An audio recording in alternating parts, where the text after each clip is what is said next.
Salam Selaras Akademi Indonesia. Sahabat Selaras, dimanapun berada, semoga semuanya sehat selalu. Amin. Seperti biasa nih, sahabat Selaras, hari ini saya sharing-sharing lagi bareng dengan Mas Kris Mamusung.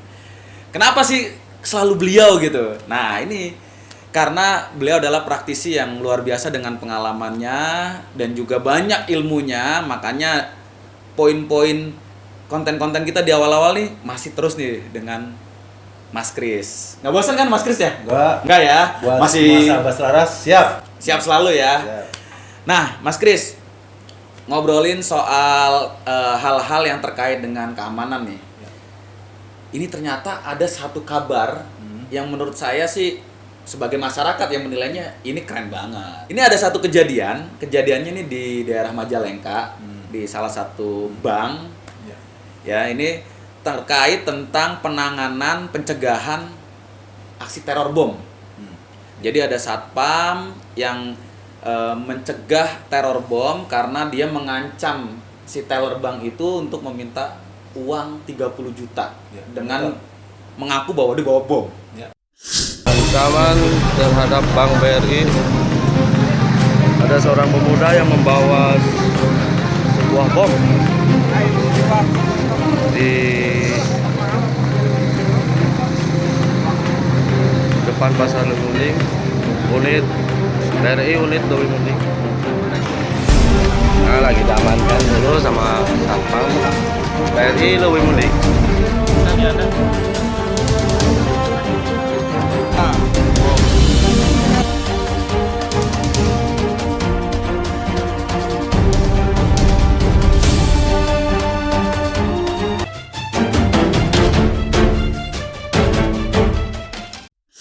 Menurut pandangan Mas Kris, kejadian ini seperti apa? Dari sisi saya sebagai praktisi security, itu memang perlu diapresiasi satpam kita, satpam BRI ya. Nah, jadi perlu keberanian untuk bertindak, apalagi dia kondisinya bertugas hanya sendiri. Sendiri ya? Ya, jadi saya mengapresiasi untuk satpam tersebut. Jadi memang layak untuk diapresiasi oleh Polri ya. Walaupun secara resiko ini besar banget ya, Mas Kris. Betul. Ini besar banget ya. Nah, ngomongin soal resiko nih Mas Kris. Kalau ada kejadian-kejadian seperti ini nih, yang bisa Mas Kris kasih sharing ke teman-teman tuh, sebenarnya apa sih yang dilakukan sebagai satpam atau sebagai security gitu kan, ketika menghadapi situasi yang kurang lebih seperti ini? Pertama, sebagai petugas security atau satpam, pertama selalu kondisikan tetap tenang. Yang arti kewaspadaan tetap terjaga, dimulai dari kedatangan customer atau klien. Ya. Misalnya dalam hal ini si tersangka D tersebut kan memakai jaket. Gerak-geriknya, jaketnya juga mungkin menggelembung. Dari pintu masuk, mungkin kalau memang masih ada prokes di kantor bank tersebut, ya kita bisa sambil selidik, misalnya cek suhu, ya sambil kita monitor ada masalah apa tuh. Kalau memang lihat ada keluar kabel atau apa terlihat, ya dari sisi ring satunya udah terjaga aja sampai masuk ke dalam ring. Masuk ke dalam ya. Ya, jadi kita bisa mengeliminir. Jadi kewaspadaan tetap dengan intelijen atau dengan intuisinya si satpam tersebut, saya acungin jempol. Acung jempol ya, luar biasa. Nah, ini kan satu hal yang menurut saya tuh kejadian yang tidak diharapkan semua orang ya. Walaupun ternyata setelah kita baca beritanya, teror bom ini bukan bom beneran, ternyata bomnya bom palsu ya. Tapi kalau kita bayangkan itu bom beneran Mas Kris. Ini kan, bahaya banget gitu kan. Tapi dari skala resiko ini termasuk nomor 1 ya, karena bom. Ini termasuk skala resiko nomor 1. Oke. Dalam arti macam-macam modusnya ya. Ada juga pengancaman bom lewat telepon ke teller atau ke customer service ya. Nah, itu juga ada beberapa prosedur yang harus diketahui oleh petugas teller atau petugas customer service yang angkat telepon. Misalnya udah ada ancaman bom, langsung dilakukan laporan kalau bila perlu dievakuasi semuanya atas petunjuk atasan, sambil analisa, diingat atau dicatat, misalnya logatnya apa. Kalau misalnya ancaman lewat telepon ya? Iya, lewat verbal ya. Ya, jadi misalnya, oh ini kira-kira ini bahasanya suku apa gitu. Terus kira-kira anak muda, orang tua, gitu ya. Lalu misalnya apa tuntutannya, lalu dan semuanya kita gali. Itu sebagai pelaporan nantinya untuk dilaporkan membuat BAP kepada pihak kepolisian. Pada pihak kepolisian. Sebagai satuan pengamanan, sebagai security gitu menghadapi suatu kejadian yang terkait dengan taruhan nyawa gitu kan. Memang selain kita tadi yang disebutin Mas Kris, intuisi untuk bagaimana menyikapi satu kejadian itu gitu kan. Ada prosedur-prosedur yang memang diaturkah misalkan gitu kan pada saat kita menghadapi kejahatan bersenjata. Misalkan ini saya kasih gambaran gitu kan. Kita tahu bahwa penjahatnya bawa senjata beneran, nggak main-main, karena dia ada kasih peringatan, dar gitu, tembakan gitu kan. Nah itu gimana Mas Kris? Kalau pandangan dari Mas Kris?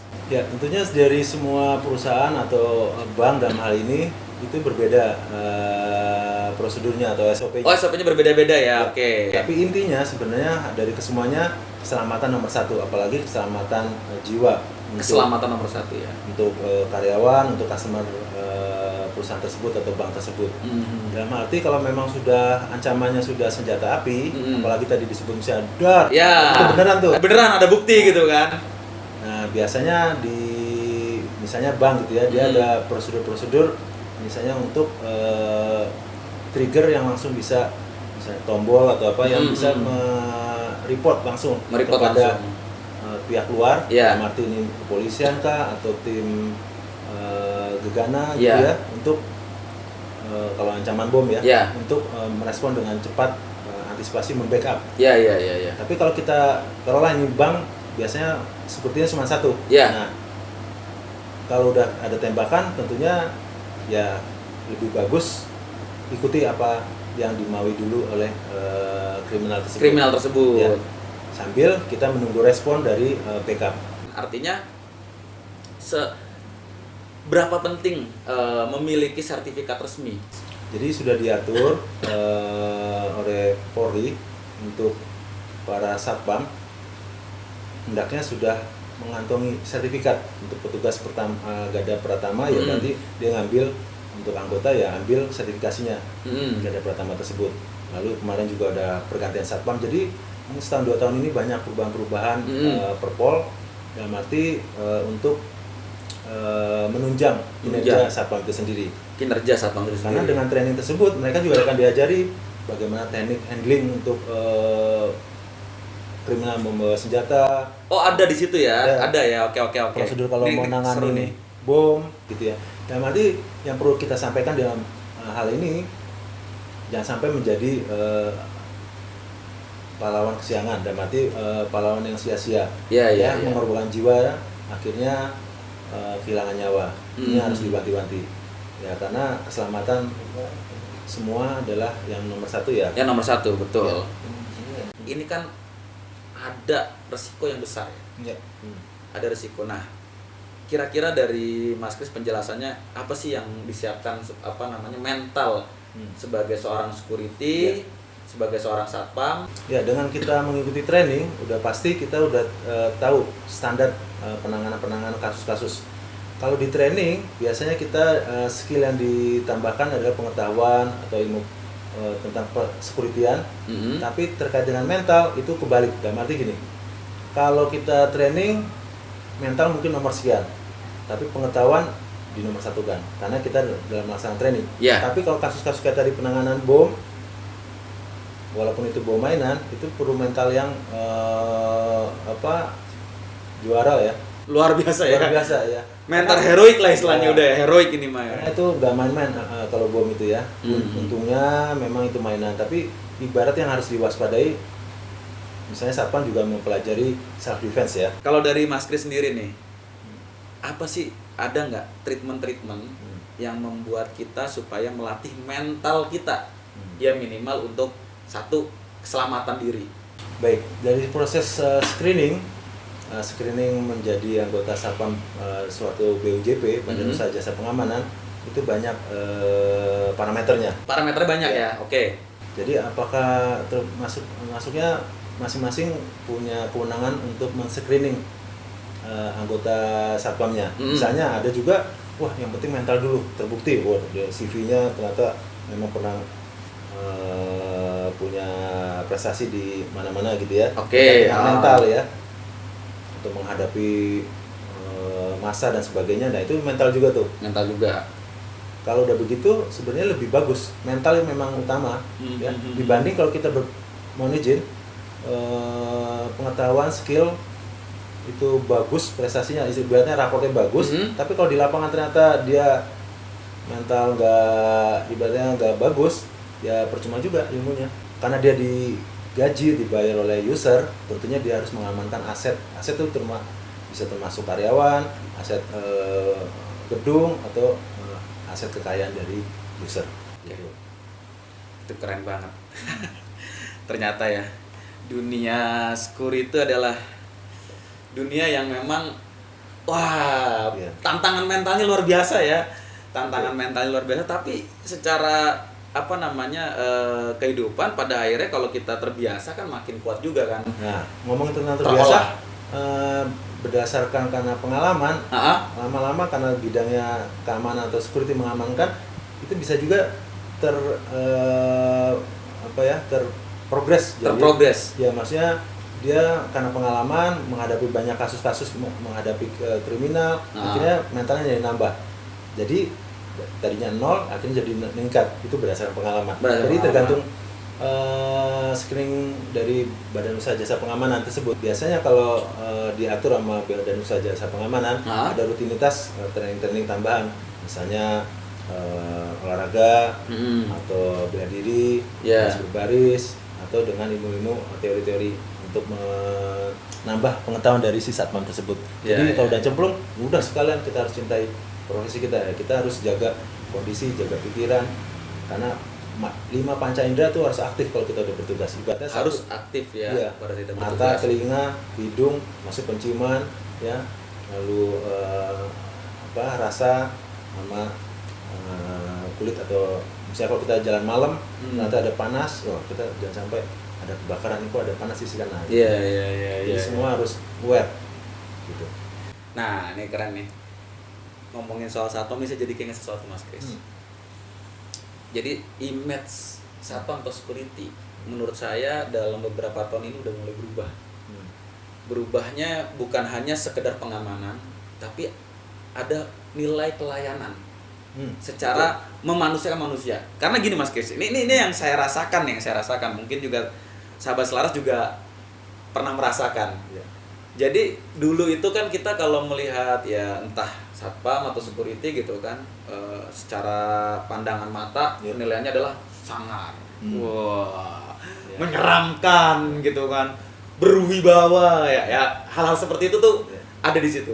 Nah, beberapa perusahaan terutama perbankan ya yang saya tahu gitu kan, sekarang sudah merubah image itu menjadi satpam itu punya nilai yang ramah, nyaman, tapi tetap berwibawa, tetap itu. Nah, itu gimana Mas Kris, yang menurut Mas Kris dengan kejadian-kejadian yang sudah menjadi hal baru di satpam sekarang? Ya, mungkin dulu ya, zaman mungkin sudah 20 tahun lalu, mungkin orang tahunya identiknya satpam tuh harus tinggi besar, gagah, atau kelihatan serem gitu. Serem ya. Kesini yang diutamakan, saya pribadi lebih senang yang smart ya. Yang smart, ya, oke, keren nih smart. Ya smart, dan mati kayak kasus yang tadi Bang Berry. Iya. Dia dengan keberanian, mental yang kuat, dan juga bisa mengamankan areanya, juga bisa akhirnya nggak terjadi hal-hal yang beresiko lebih besar. Tapi idealnya udah smart, tetap kondisi diupayakan ya kalau bisa proporsional, maksudnya jaga stamina badan. Proporsional dan arti gagah, nah itu lebih cakep lagi tuh. Gagah ya. Aduh. Jadi, karena performa si satpam akan membawa performa dari usernya, atau dalam arti kan kita pernah berapa kali ini viral tuh, misalnya kalau saya sebut ya, boleh pakai sebut. Udah satpam BC aja gitu, kita bandingkan dengan yang lain. Nah jadi saking masyarakat sudah bisa menilai, wah ini satpam bank tersebut atau bank BCA ini sebagai role model katanya. Ya, role model, benar. Karena satpam BCA ya kalau saya sebut ya, itu memang ya dia pelayanan servisnya dianggap oleh masyarakat sangat membantu dalam hal sangat. Misalnya dia mau proses pengambilan uang, dia sapa salamnya juga ada, jadi sangat membantu. Jadi merasa si customer merasa benar-benar dibantu dan ramah. Nah, Ramah. yang penting kalau yang terkait sama user yang terkait dengan nasabah atau dengan customer, itu yang diperlukan dengan servis. Ya, servis memang servisnya itu bukan keamanan aja, tapi dengan demikian dia sebenarnya membantu perusahaan atau membantu customer memastikan bahwasanya aman. Karena dengan ditegur, disebut namanya kan merasa seperti di home ya, di rumah gitu ya. Betul, dia kenal betul. ya. Betul. Itu yang saya rasakan juga Mas Kris. Jadi artinya dengan keramahan dan pelayanan satpam tersebut ya, itu tidak mengurangi estetika dari wibawanya. Terus juga menurut kita sebagai customer tuh tidak mengurangi juga bahwa akhirnya jadi kayak ngegampangin tuh kayak wah satpamnya terlalu ramah nih, bisa diakalin nggak gitu. Tapi itu malah membuat kita segan. Itu yang saya rasakan ya. Mungkin teman-teman juga nggak tahu nih yang dirasain apa gitu kan, sahabat selaras yang nonton ya. Itu jadi memanusiakan manusia dengan keramahan, dengan pelayanan. Iya, mau dibantu bisa apa segala macam, membuat kita jadi kayak segen juga ya gitu kan. Ada rasa manusianya muncul, segen juga ya gitu kan. Itu luar biasa bagus itu. Saya korek ya. Boleh. Sebenarnya di dalam hal keramah tamahan tersebut, sebenarnya si satpam telah menjalankan keamanan atau memastikan keamanan. Memastikan keamanan ada di situ ternyata ya. Dia kan terlihat sebagai memastikan kenyamanan si customer kan. Ya, betul. Tapi sebenarnya kalau saya buka ya, misalnya ada pelaku kriminal ya, dia apalagi si satpam kalau kita bilang tadi smart, dia bisa apal tuh customer yang langganan datang ke iya betul bisa disebut nama, bisa ramah. Tapi kalau misalnya orang baru yang kira-kira mencurigakan tapi tetap prosedurnya kan memang harus ramah. Iya. Dengan kita sebut selamat pagi Pak, apa yang bisa kami bantu, di balik kata-kata itu sebenarnya ada unsur psikologis. Dan arti kalau misalnya mental si pelaku kriminal, kok saya ditegur, kok saya dilihatin terus, kok saya ditanya, yang lain nggak ditanya misalnya. Nah, itu akan membuat mengurangi banyak kejadian, akhirnya resiko tidak terjadi. Tidak terjadi. Ya. Ini keren. Iya. Jadi ternyata di balik hospitality tadi ya, itu ternyata bagian daripada prosedur pengamanan yang lebih efektif ya. Oh, keren. Nah, teman-teman yang nonton ini semoga bermanfaat, sahabat selaras semua ya. Apa yang tadi di-sharing sama Mas Kris, dan buat teman-teman satpam dan security yang bertugas, kita kasih semangat selalu. Dan kejadian-kejadian yang tadi kita bahas itu adalah kejadian yang heroik yang patut dicontoh, nggak hanya apresiasi juga dari kita ya, Mas Kris ya. Nggak hanya untuk satpam dan security juga, ini juga buat masyarakat juga untuk sama-sama menjaga keamanan lingkungan. Baik semuanya teman-teman, sampai ketemu lagi di konten-konten selaras berikutnya. Tetap jaga diri, tetap waspada, dan safety first.